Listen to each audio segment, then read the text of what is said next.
Newborn essentials, things I wish I knew as a first-time mom, preparing for baby number 3.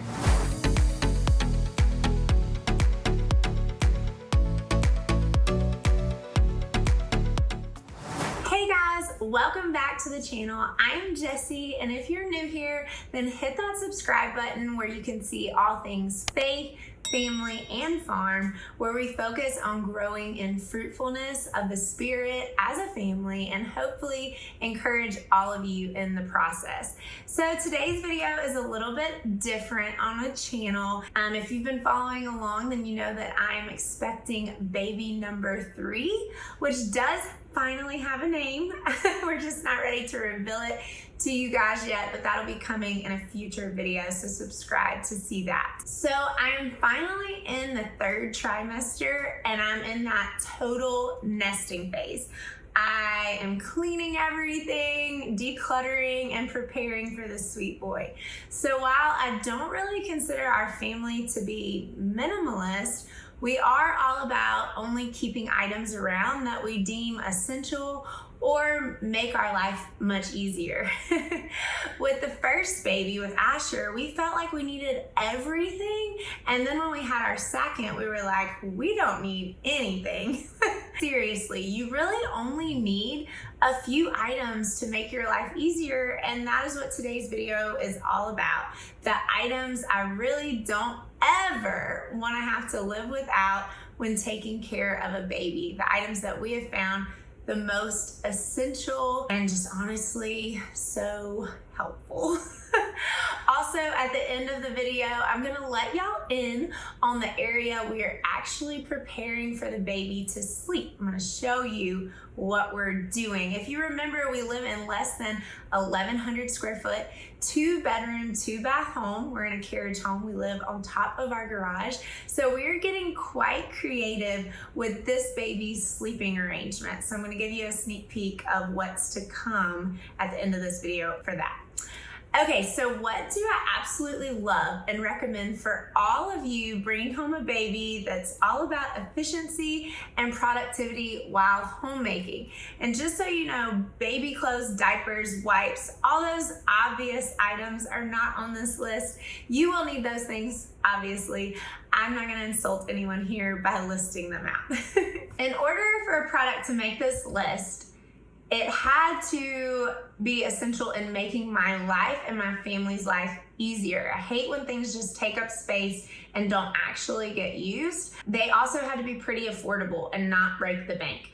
So number 1 for us, product-wise, that we could never live without this item is a baby monitor.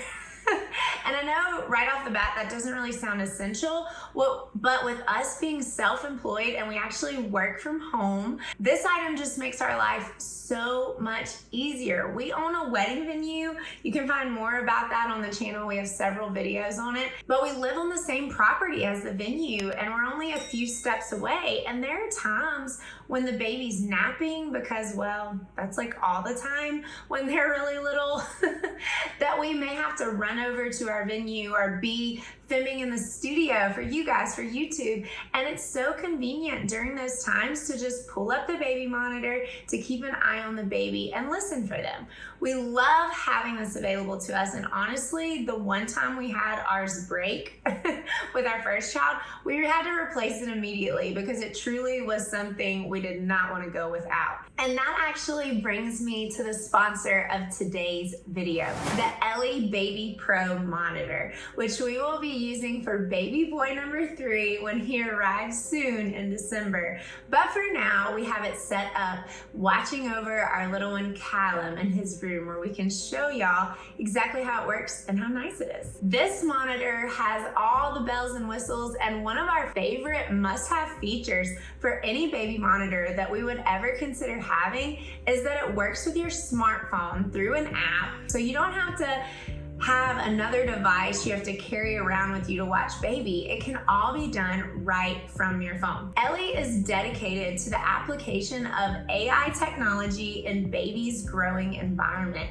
and is committed to bringing a more convenient and scientific way of parenting. The brand was actually created by a loving father of two that deeply understands parental love and the experience of raising a baby. This monitor allows parents to keep a close eye on their little ones and ease their worries. I know some parents, especially us, are worried about the privacy of having this type of monitor in their home. AI sounds a little scary, but thankfully with Ellie Baby Pro, they understand this concern and they have made it to where the device only has local storage and non-intrusive privacy features. You can extract the SD card at the end of the measurement and the app interface should show that all the data has been erased. The local storage requires no subscription fee that is claimed by cloud storage. Some of the unique features of the Ellie Baby Pro monitor is that it has covered face and roll detection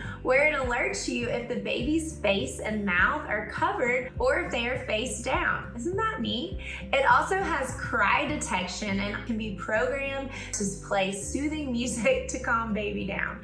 Another safety function is that the monitor actually keeps an eye on your baby's breathing where you can know if your baby is sleeping well. Talk about peace of mind. You can also even set a danger zone detection where the app will alert you when the baby touches the virtual fence that you have put around the crib. This would have come in handy with my firstborn Asher. He loved to try and jump out of the crib. Terrified us, but he always tried to do it, especially when he got to like that 10-month-old stage where they're like climbing and gripping up on everything. You can also look back at the baby's sleep report for the past 7 days to understand every detail of the baby's sleep. You also will have crisp 2.5K video that allows you to see your baby clearly from anywhere, anytime, even during the night in the dark. If you're interested in the Ellie Baby Pro monitor, then check out the link in the description with our promotional code to receive a discount. Number 2 on the list is a backpack diaper bag. The one that I absolutely love and recommend, and even have an entire video on our channel recommending it and reviewing it for you guys, is the Itsy Ritsy diaper bag. I have already bought 2 of theirs and will most likely be purchasing another one for this baby. But honestly, there are some really great ones out there. My must-haves when it comes to these bags is tons of accessible pockets. That's like a total requirement. They have to have the bottle pockets that are on the side for the bottles and the cups. And it's so very useful and convenient to just be able to grab them right out of that side pocket. And the reason I say it needs to be a backpack is because as pretty and cute as the one shoulder bags are, they can be a pain and not stay put when you're constantly moving and adjusting while holding a baby or putting a baby in and out of a car seat. And that leads me to number 3 on the list, and that is a functional car seat that can grow with baby. There's so many different car seats out there and the prices for them vary greatly. There's affordable ones and there's very, very expensive fancy ones. But one thing I found, especially when the baby is under 4 or 5 months old, is the weight of the car seat really matters because you are always carrying it in and out of the car. I know when I'm going in and out of church, when they're little bitty and they're always sleeping in the car. And so I'm like, oh, I don't want to wake them. So I have to carry that heavy car seat in and out of church, which is not like a really long walk, but it's a lot. And if you have other babies in tow, like toddlers, like I do, it can be a lot on you. It can be exhausting and honestly, physically demanding. Maybe I need to be lifting a little bit more weights. I don't know. So my suggestions to consider when looking at car seats is the weight of the car seat itself, and then also, will it grow with your baby? You can literally have them go all the way up until the baby is a couple years old, or you'll have to buy a new car seat every so often as the baby grows. And so that can get pretty expensive. So that's definitely something to think about. Number 4 on the list, and one that we absolutely do not ever travel without, is our sound machine. Specifically, we use the Hatch Baby sound machine, which I absolutely love because it grows with your child, since it can be a nightlight, as well as even teach your toddler to only get out of bed when it turns to a specific color in the morning hours. You can program it to do that. But living in a small space and already having small children around that make lots of noise, we have to use a sound machine to help the baby sleep. It drowns out all the background noise and has really helped us to have some pretty great sleepers for the most part.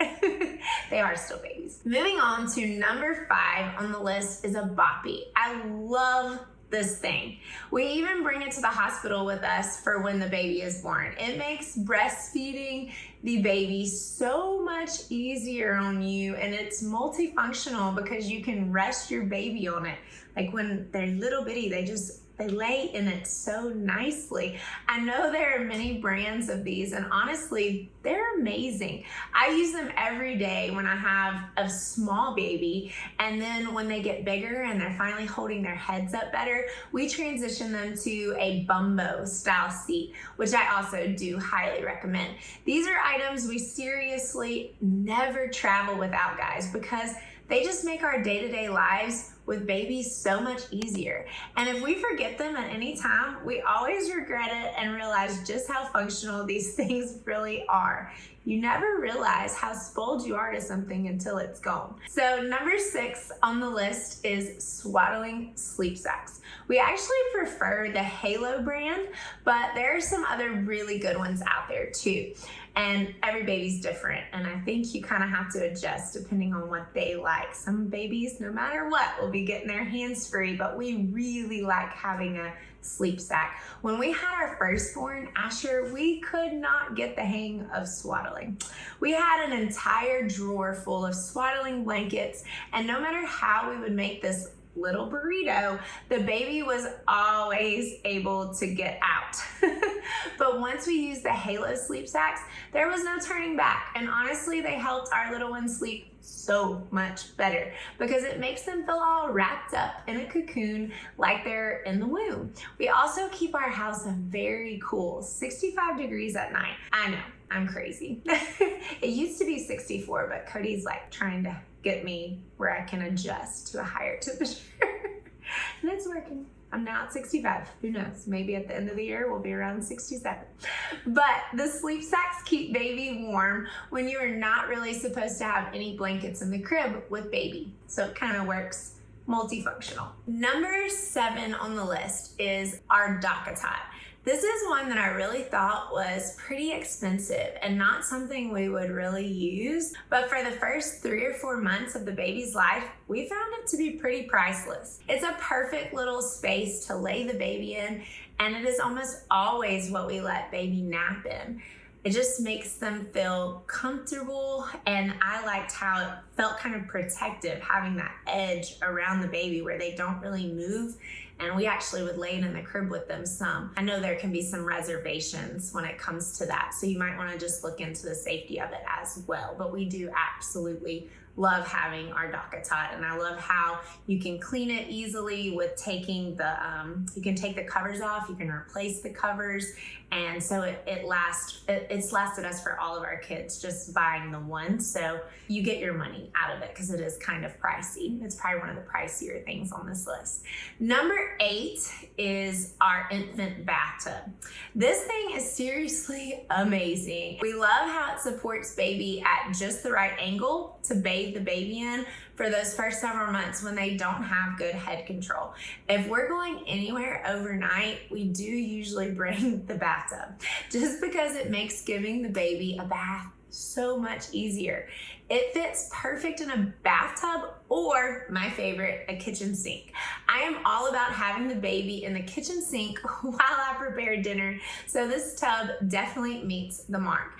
And last but not least, especially for the breastfeeding mama, is number 9 on our list, and that is the Hakka. The Hakka is a little suction cup that you put on the breast you are not breastfeeding on while the baby feeds, and it collects the extra milk. It's really no extra work on you at all, and you can create quite the freezer stash from using one of these.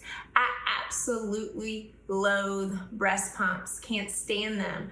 I used them for months on end with my firstborn and constantly had clogged ducts. And then when my second baby came, I despised it so much I refused to use a pump.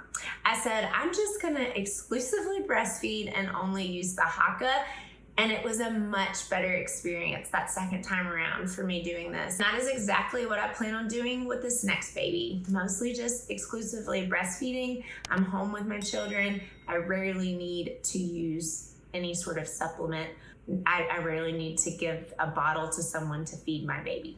All right, so that sums up the list of essential baby items that I have found so useful after already having 2 babies and having another one on the way. I don't want to do without any of those things. Like I promised, I wanted to give you guys a quick glimpse of what is going to become baby boy number 3's little sleeping nursery area. If you followed us through our last pregnancy with our second child on YouTube, you probably saw the adorable little nursery that we set up for Callum in our room.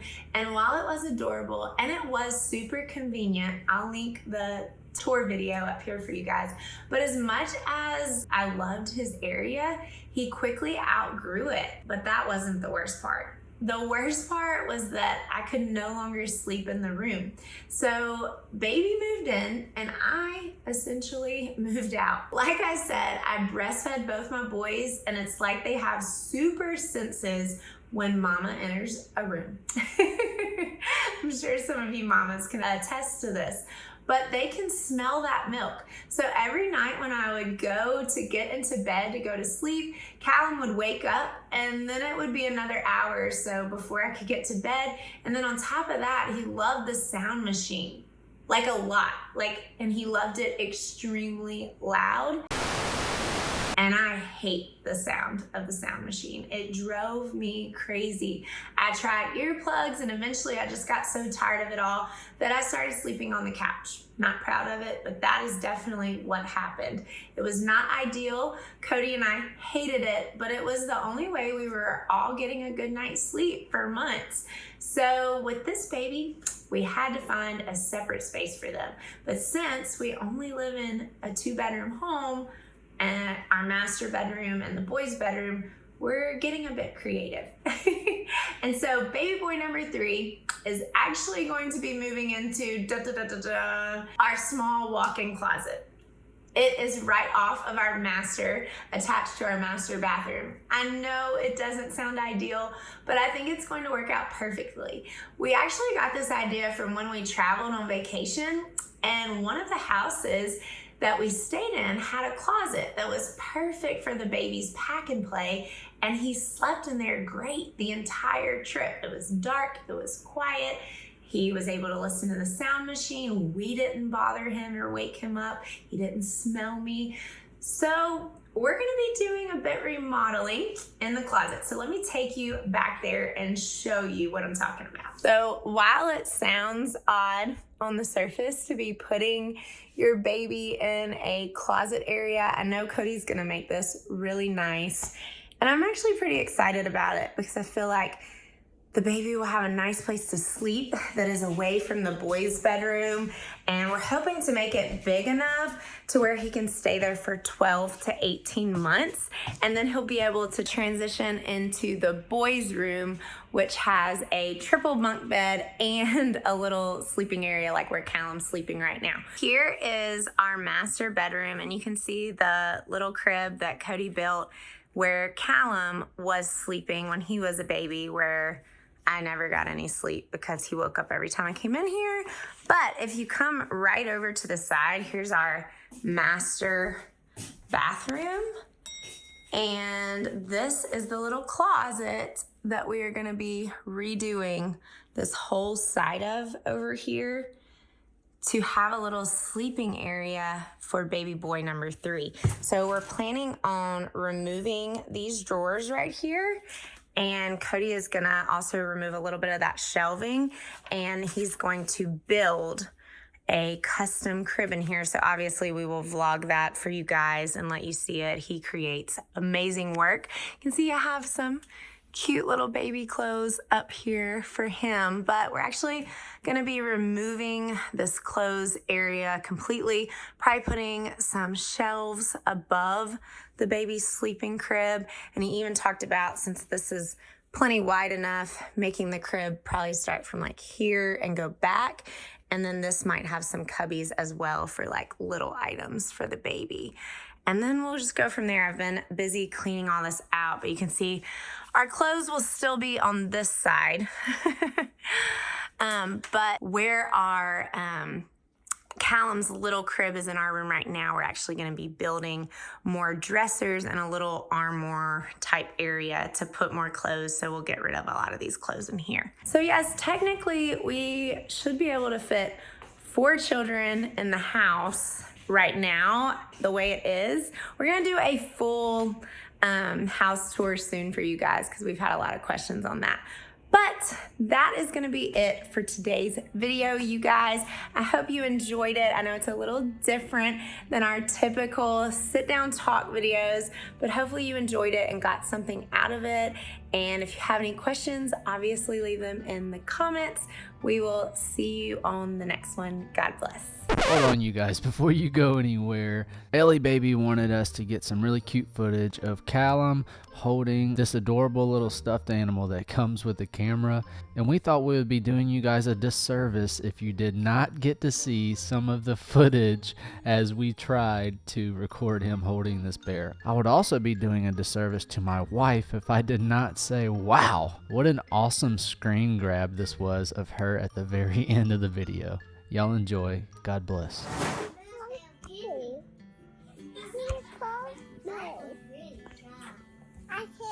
You kiss it.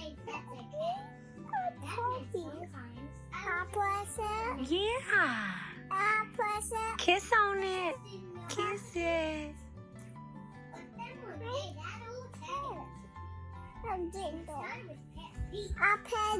Oh.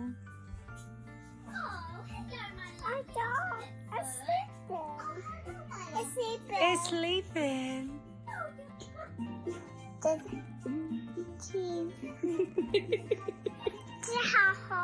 No.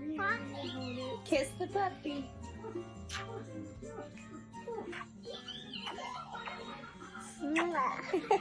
Sit down. Can you wave bye-bye? Bye.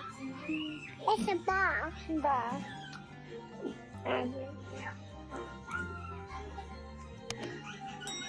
Where are you, Callum? Wow. I give kisses. Can I have a Callum kiss? Can I have a Callum kiss? Thank you. Body kiss. So sweet. Belly kiss. Belly kiss. I'll give you belly kisses. Mwah. How about kiss? I'm gonna give belly. Can I have a belly kiss? Belly kiss. Belly kiss.